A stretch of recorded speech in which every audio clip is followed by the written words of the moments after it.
This morning I want to look at this theme or topic of finding our purpose in God's Word and His mission.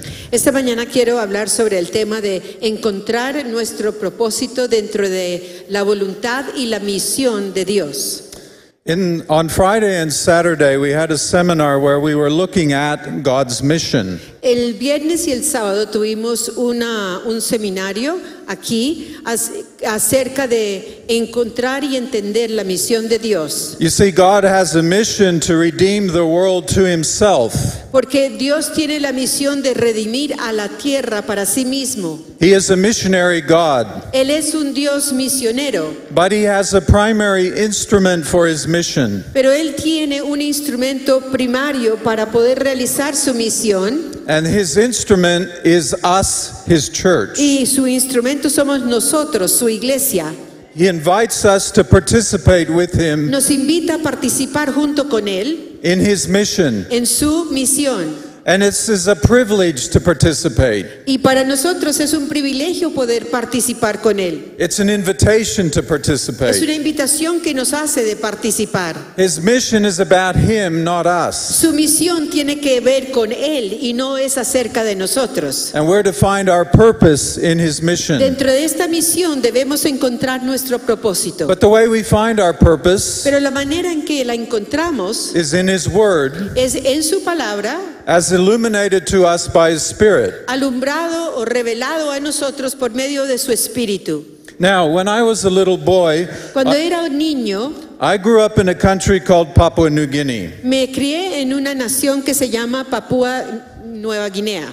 It's an island north of Australia. Es una isla que queda al norte de Australia. It's a very famous country for one main reason. Y es un país que se reconoce por una sola razón. The indigenous people of Papua New Guinea speak 869 languages. Que los habitantes de Papúa Nueva Guinea hablan 860 idiomas. There are more languages in that country than any other country on earth. Y en ese país hay más idiomas que en todo el mundo. And those languages are all different from each other. Todos esos idiomas son diferentes el uno del otro. And so my parents, who are from the United States, Entonces mis padres, que eran de Estados Unidos, were called to be missionaries to Papua New Guinea, tuvieron el llamado de ser misioneros en Papúa Nueva Guinea to be Bible translators for one of those languages. para traducir la Biblia en uno de esos 860 idiomas. And the language was called Kewa. Se llamaba Kewa, K-E-W-A, Kewa. Se llamaba Keiwa. Now those people, when my parents went there in 1958, Cuando mis padres llegaron allí en 1958, had very little contact with the outside world.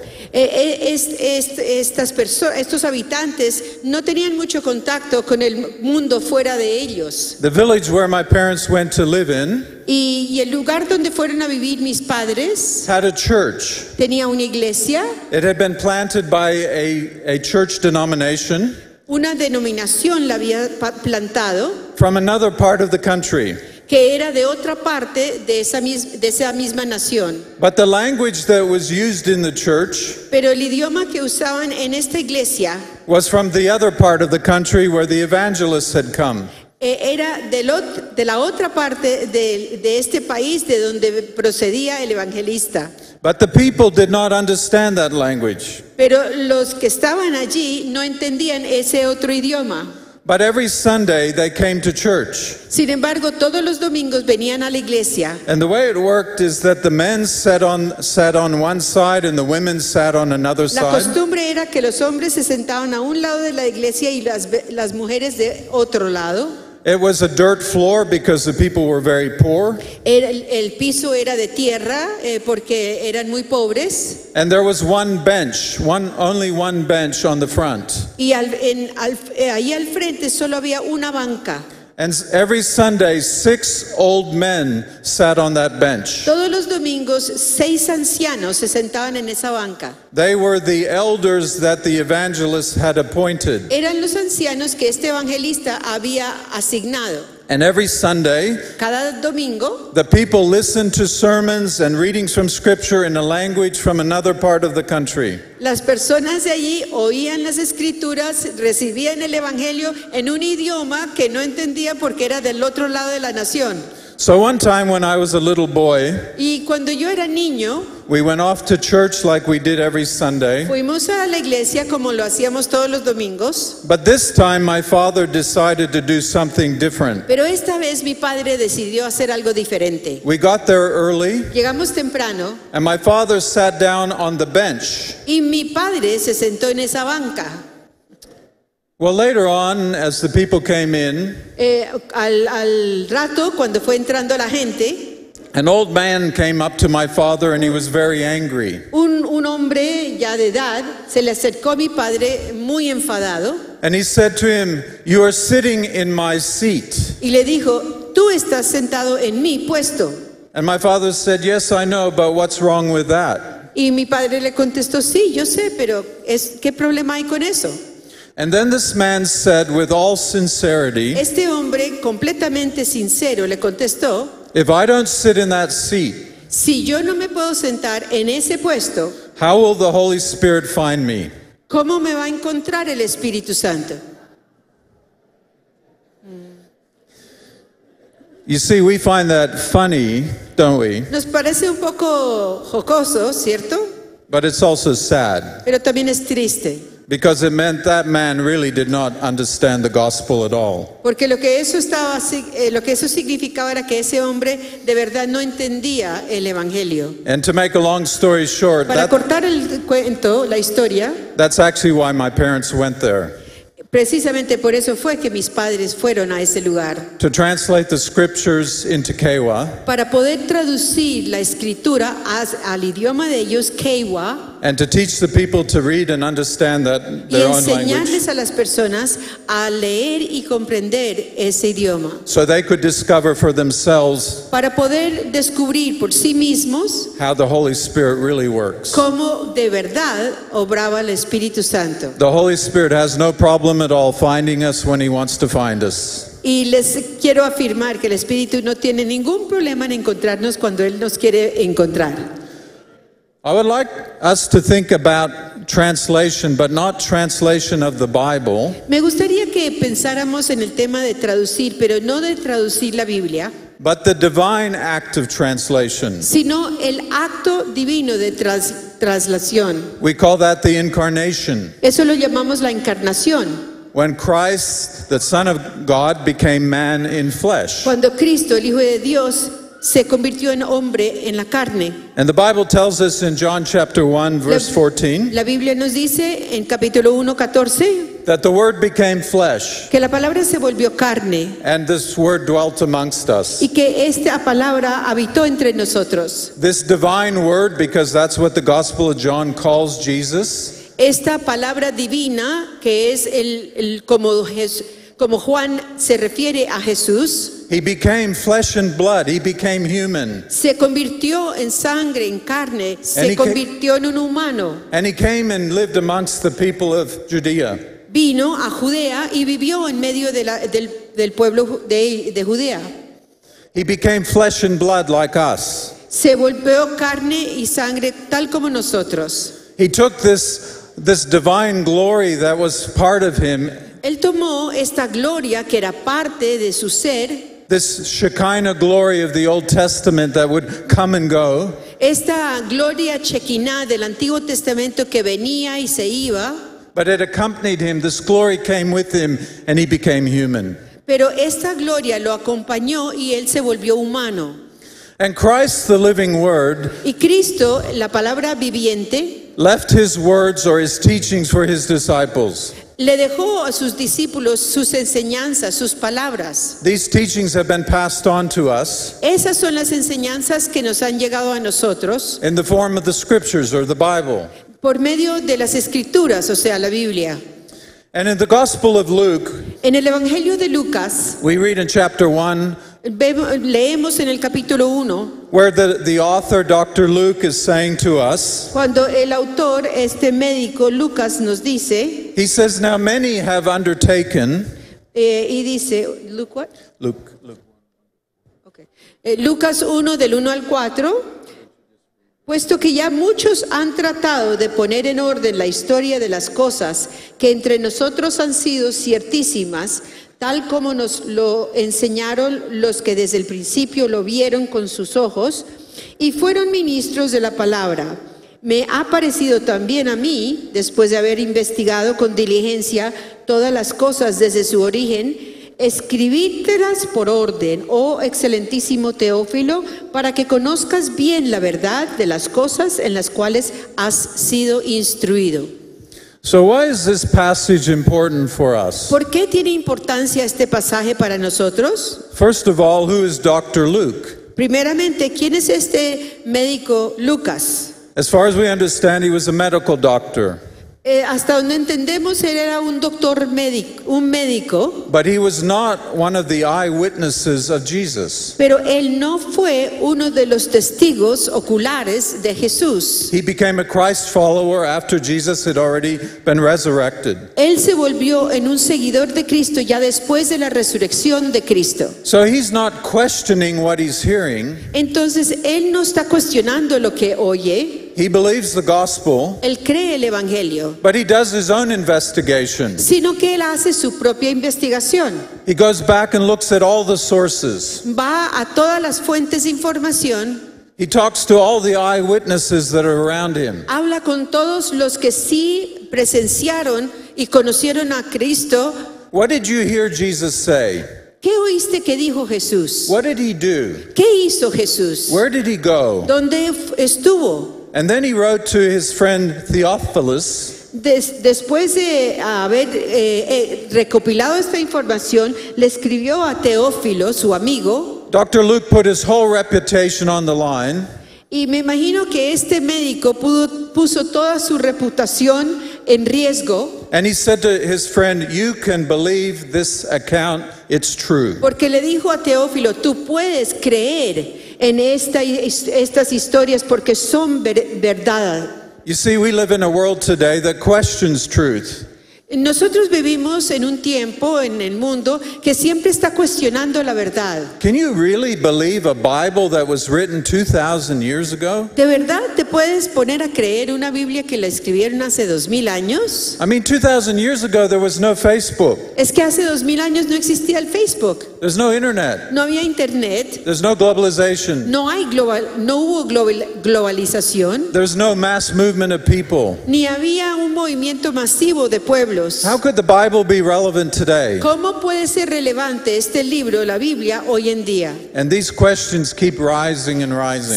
Siguen surgiendo esta clase de preguntas. And so even though we have this eyewitness account from Dr. Luke, A pesar de tener este testimonio, recopilado este testimonio de los testigos que conocieron a Jesús, it's actually quite easy for us to just ignore this. y que lo hubiera escrito de tal manera aquí, quizás sería más fácil para nosotros ignorar todo esto. So let's dig a bit deeper. Pero vamos a ahondar un poco más. And let's think about Jesus himself. Pensemos acerca del mismo Jesús, Because after all, a lot of people like Jesus.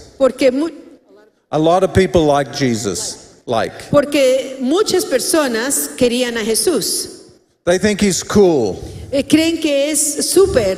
Even followers of other religions consider him a prophet. Y aún los profetas de otras religiones lo consideran que él fue profeta. But what does Jesus say about the Bible? ¿Y qué dice Jesús acerca de la Biblia? In Matthew 4, chapter 4, En Mateo 4, verses 1 to 4, del 1 al 4, Jesus has been very hungry because he's been in a fast in the wilderness. Cristo tiene mucha hambre porque estuvo 40 días en el desierto ayunando. And the devil appears to him and tries to tempt him. El diablo se le aparece en este momento tratando de tentarlo. And one of his temptations is to say, here's some stones. Una de las tentaciones que le hizo el diablo era decirle a Jesús, mira, aquí hay unas piedras. By the way, in the wilderness where Jesus was, there were a lot of stones. Bueno, y quiero decirles que ahí en ese desierto donde estuvo Jesús había muchas piedras. So Satan says, look at those stones. Can you turn them into bread? Entonces le dice, mira esas piedras, ¿no puedes tú convertirlas en pan? Because after all, Jesus was hungry. Porque como Jesús tenía hambre, And when Jesus gives his response, cuando Jesús responde, he quotes directly from the Old Testament. él cita directamente la palabra del Antiguo Testamento. You see, the New Testament was not yet written. Porque obviamente el Nuevo Testamento aún no se había escrito. So Jesus quotes from Deuteronomy chapter 8, verse 3. Entonces Jesús cita de Deuteronomio 28:3. He says, man does not live by bread Y alone, le dice que el hombre no vive solo de pan, but by every word sino de toda palabra that comes from the mouth of que God. procede de la boca de Dios. Every word that comes from the mouth of God. Toda palabra que procede de la boca de Dios. These are the words that come out of the Old Testament, the Hebrew Bible for Jesus. Para Jesús, estas son las palabras, se está refiriendo a las palabras que salen del Antiguo Testamento, del libro hebreo. He's the almighty Son of God. He could say anything he likes to Satan. Él es el poderoso Hijo de Dios, podría decir lo que quisiera decir. But what does he do? ¿Y qué es entonces lo que hace? He quotes from his Bible, Él cita de su Biblia, the Hebrew Bible, the Old Testament. el Antiguo Testamento en hebreo. He didn't have to carry it around in the parchments with him under his arm. Él no tenía que cargar estos libros que estaban en forma de rollos, no los tenía que llevar debajo del brazo. He knew it by heart. Él ya se lo sabía de memoria. Now, the Apostle Paul, when we come into the New Testament, Y cuando entramos al Nuevo Testamento, el apóstol Pablo, he knew that the Word of God was also very important. él también sabía la importancia que tenía la palabra de Dios. He knew that the Word of God was important for his own spiritual development. His own spiritual. Él también sabía que la palabra de Dios era muy importante para su propio desarrollo espiritual. But he also knew it was absolutely essential for the churches he was planting. Y también sabía que era absolutamente esencial para aquellas iglesias que estaba plantando. So, for example, here's something he says Por ejemplo, dijo in Colossians 3, en Colosenses 3, verse 16. versículo 16. He's talking to the believers who are forming in Colossae, the city of Él Colossae. está hablando con los creyentes que están en Colosenses So 3:16. 3:16. Okay, that's it. He writes, "Let the word of Christ dwell in you, Él escribe, deja que la palabra de Cristo more en ti, richly teaching and exhorting one another with all wisdom, en abundancia en vosotros, enseñándoos y Singing. exhortándoos unos a otros en sabiduría, singing psalms, hymns, and spiritual songs, cantando con gracia en vuestros corazones all with the grace in your hearts to God." al Señor con salmos e himnos y cánticos espirituales. So here Paul himself is emphasizing the importance of the word of Christ. Y todo lo que hagan, háganlo en el nombre de Jesús, dando gracias a Dios Padre, diciéndoles que todo lo que hicieran, lo hicieran glorificando a Dios Padre. Paul, the great missionary who planted so many of the churches in the book of Acts, Este Pablo, el gran misionero que plantó tantas iglesias en el libro de los Hechos, is recognizing the importance reconoce aquí la importancia of the word of Christ. de la palabra de Cristo. And this becomes part of his letters and then becomes part of our Bible. Y esto se convierte en parte de las cartas que él escribe que forman parte de nuestra Biblia. The writer of the book of Hebrews El escritor del libro de Hebreos says in chapter 4, dice en el capítulo 4, verse 12, versículo 12, he declares that God has spoken through his word. él declara que Dios ha hablado a través de su palabra, And his word always produces results. diciendo que la palabra de Dios siempre produce resultados. Because the word of God is living and active. Por ser la palabra de Dios viva y activa, It's sharper than any double-edged sword. y que es más cortante que toda espada de dos filos, It's piercing even to the point que penetra hasta partir of dividing soul from spirit, el alma del espíritu. from joints from marrow. Y, verse 12. y las coyunturas y los tuétanos, It's able to judge the desires and thoughts of the heart. como también discierne los pensamientos y las intenciones del corazón. And then verse 13, and no creature is hidden from God. El versículo 13 dice que no hay cosa creada que no sea manifiesta en su presencia. But everything is naked and exposed Antes bien, todas las cosas están desnudas y abiertas to the eyes of him, to him we must render an account. a los ojos de aquel a quien tenemos que dar cuentas.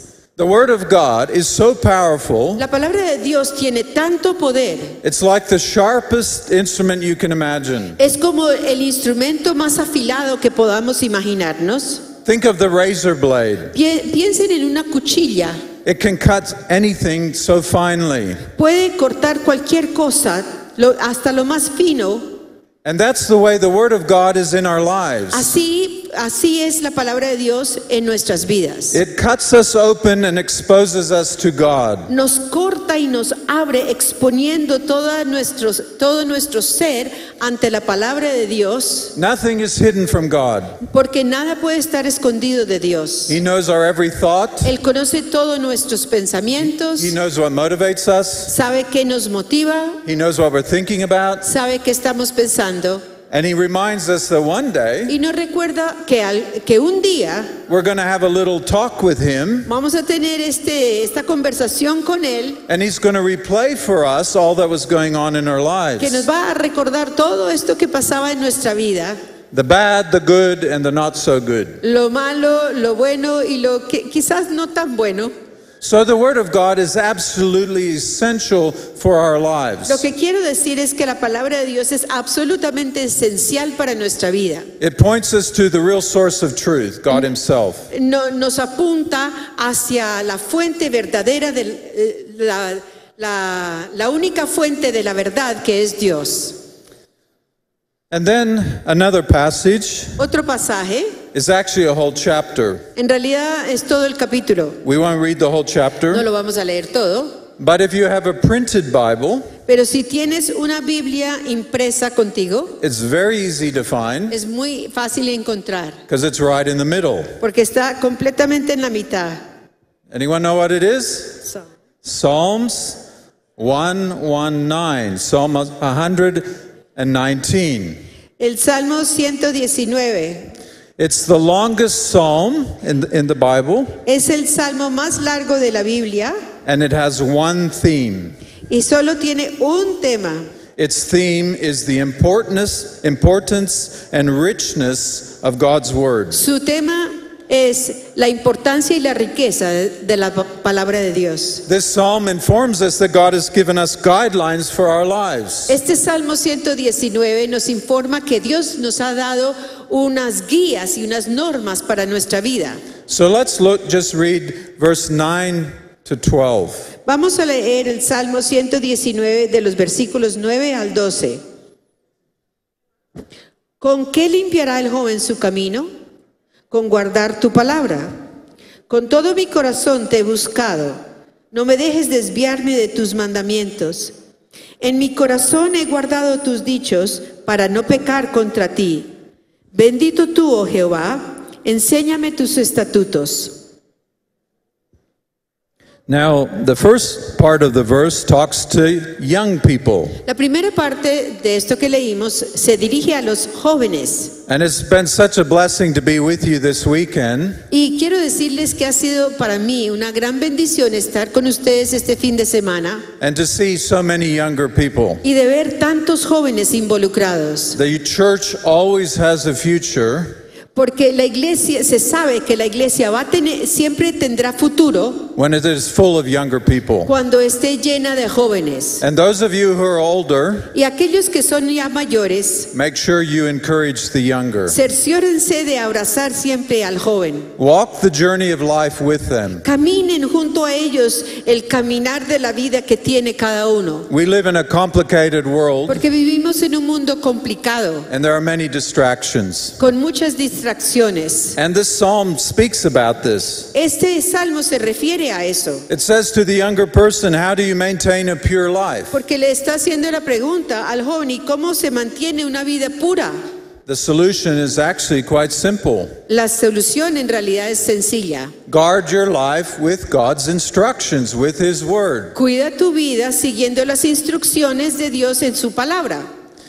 And then in verse 10, the psalmist says, do not allow me to stray from your commands. Y en el versículo Dios le pide el salmista que no le permita a Dios a él desviarse de sus mandamientos. Even the psalmist was worried it would be so easy to step away from what God is Aún instructing. el salmista era consciente que era tan fácil alejarse de los propósitos y la verdad de Dios. The psalmist also says, I store up your words in my heart. También le dice el salmista que él guarda las palabras de Dios en su corazón So that I won't sin against you, Lord. para no pecar contra Dios. And then also in verse 12 he says, teach me your statute. Y en el versículo 12 le dice que le enseñe sus estatutos. All of these words, like in English, statutes, words, commands, instructions, Todas estas palabras en inglés, estatutos, mandamientos, instrucciones, these are all talking about God's Word. se refieren a la palabra de Dios. Okay, now I hope I've convinced you that the Bible is actually important and relevant. Bueno, espero que con estas explicaciones ya los he convencido que la Biblia es importante y también es relevante. Have I done that? ¿Lo he logrado? All right, good. Bueno, bien. And if you're not convinced, you need to read it some more. Y si no están convencidos, necesitan leer un poco más la Biblia. But here's where it becomes important for us. Pero aquí es donde quiero explicarles la importancia que toma para nosotros. The Bible, through the Holy Spirit breathing on it and illuminating us, Esta Biblia, con el Espíritu Santo que lo ilumina estas palabras, nos revela la verdad de estas palabras, is actually our source for discovering our purpose in life. es en realidad la fuente que tenemos para descubrir cuál es nuestro propósito en la vida. What's the big reason God has us here on earth? ¿Cuál es la razón primordial por la cual Dios nos tiene aquí en la tierra? So many people have given up on life and gotten very discouraged and even depressed. ¿Cuántos se han rendido ante la vida, se han desanimado,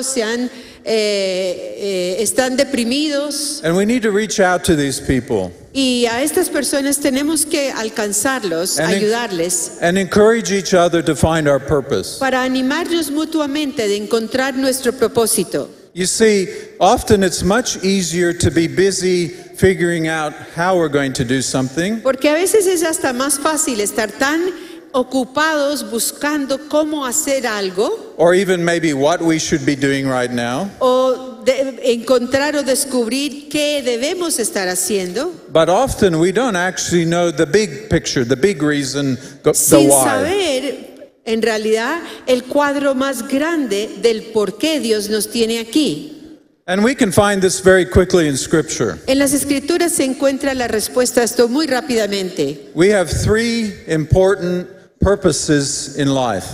Dios nos ha dado tres propósitos importantes en la vida. The first El primero is called the Great Commandment. se llama el gran mandamiento, From Luke chapter 10, verse 27. que está en Lucas 10:27, To love the Lord your God de amar al Señor tu Dios with all your heart and with all your soul con todo tu corazón, con toda tu alma and with all your strength and with all your y mind. todas tus fuerzas y toda tu mente. And to love your neighbor as yourself. Y amar a tu vecino tal como a ti mismo, a tu prójimo. So if you've forgotten everything else, just remember that's one of your purposes in Si life. todo lo demás se te ha olvidado, recuerda que ese es uno de los propósitos en la vida. But there's a second one. Hay un segundo propósito We call it the Great Commission.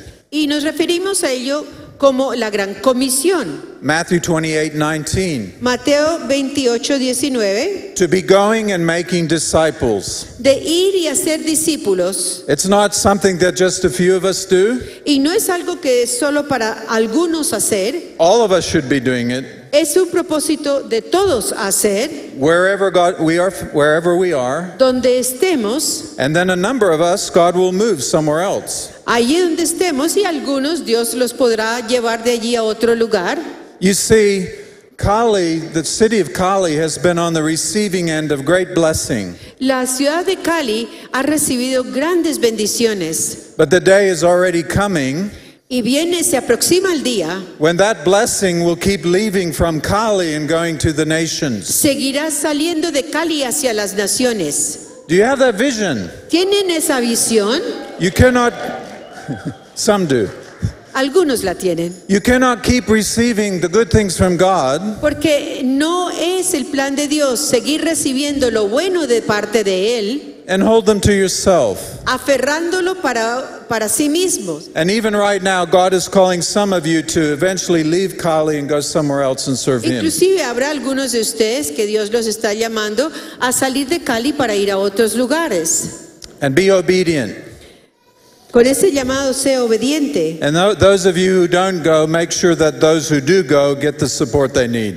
Y aquellos que permanezcan en Cali, que se puedan cerciorar que aquellos que tienen el llamado de salir a otros lugares puedan ser apoyados por ustedes. And then the third purpose we have El tercer propósito que Dios ha dado para nosotros is the great call to compassion. es el gran llamado a la compasión. What does the Lord require of you?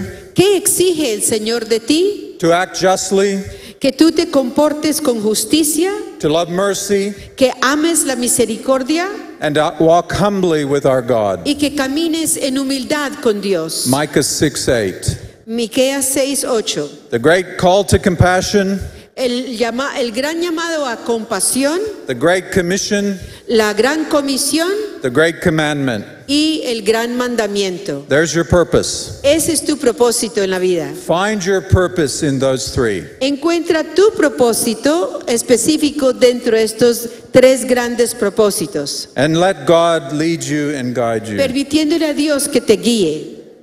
And let me close with this final teaching from Jesus. Voy a cerrar con esta última enseñanza de Jesús. In Luke chapter 14, verse 28 to 30, En Lucas 14, del 28 al 30, in the context of that passage, we read that Jesus was using many illustrations to teach the people. vemos que Jesús estaba usando muchas ilustraciones para enseñarle a la gente. In this passage in Luke 14, there's actually quite a crowd of people following Jesus. En este capítulo 14 de Lucas había mucha gente siguiendo a Jesús. They're quite interested in what he's saying and what he's doing, the miracles. Estaban muy interesados en lo que estaba diciendo y en los milagros que estaban viendo. But that did not mean any of them were ready to make a commitment. Sin embargo, eso no significaba que muchos de ellos estuvieran listos para hacer un compromiso. It's so easy to be part of the crowd Es tan fácil ser parte de un tumulto de gente and to kind of look on. y seguir mirando hacia afuera. And Jesus knows that about us. Sabiendo Jesús eso acerca de nosotros los humanos, So he makes some examples about counting the cost. Él comienza a dar unos ejemplos de lo que significa pagar el precio. If you're going to be a disciple, you got to count the cost. Y si vas a ser discípulo, tú tienes que saber cuál es el precio de que tienes que pagar. And then he uses this picture that it's like building a tower. Hace la similitud a un cuadro como si estuviera edificando. You can't build a tall building until you sit down first Y les dice, no puedes edificar, levantar este edificio sin primero sentarte a considerar and to see if you actually have enough money to build the para ver tower. si tienes suficiente dinero para esta construcción. Because if you start without counting the cost, Porque si tú comienzas sin contar el precio que va a costar, you won't finish the building. no vas a terminar esa construcción. You'll be a fool. Serías necio You'll have public shame. y serás una vergüenza pública. So, Entonces, we need to think about counting the cost of es being a importante que pensemos acerca del precio que debemos pagar, lo que cuesta ser discípulo de Jesús. Finding our purpose in God Encontrando nuestro propósito en Dios comes with a cost viene con un precio of giving Him everything. de entregarle a Él todo. Not holding anything back, No retener algo, Not anything that's partly ours and the rest is God's. Ni siquiera algo que sea parte mío y lo demás de Dios. My son, my youngest son, is an architect Mi hijo menor es un arquitecto in the city of Melbourne, Australia. en la ciudad de Melbourne, en Australia. And his firm builds tall buildings. Su compañía levanta edificios muy altos, But most of their work before they ever start is to count the cost. pero la mayor parte del trabajo antes de iniciar es el tiempo que toman